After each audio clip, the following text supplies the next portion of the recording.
సముద్ర పొడుగున మనకి శంఖాలు దొరుకుతూ ఉంటుంటాయి. ఆ క్రాబ్స్కి సంబంధించినటువంటి అవి. అయితే ఇప్పుడు పీతలు క్రమంగా రూపు మార్చుకుంటున్నాయా? సహజ సిద్ధమైనటువంటి వాటి వైపు కాకుండా ఈ కృత్రిమమైనటువంటిది ప్రజలు నీళ్ల బాటిల్స్ ఎక్కడ వదిలేస్తుంటే వాటిని వాడుతున్నాయి అంటే అవునన్నది తాజా సర్వేలో తేలుతోంది.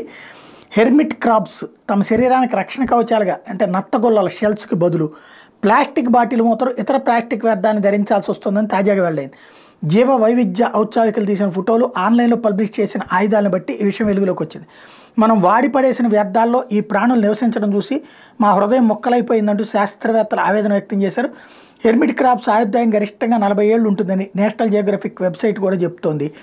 అదే సందర్భంలో మనుషులు వాడి పడేసినటువంటి ప్లాస్టిక్ ఉత్పత్తులను కృత్రిమ కవచాలుగా ధరించిన 200 పీతల దృశ్యాలు వెలుగులోకి వచ్చాయని తాజా అధ్యయనంలో వెల్లడైంది. మేము పూర్తిగా అసాధారణమైన దాన్ని గమనించడం ప్రారంభించామని పరిశోధకులు ఒకరైనటువంటి university of Warsaw urban ecologist ప్రకటించారు. వీటికి సంబంధించి పరిశోధనలు జరుపుతూ ఉన్నారు.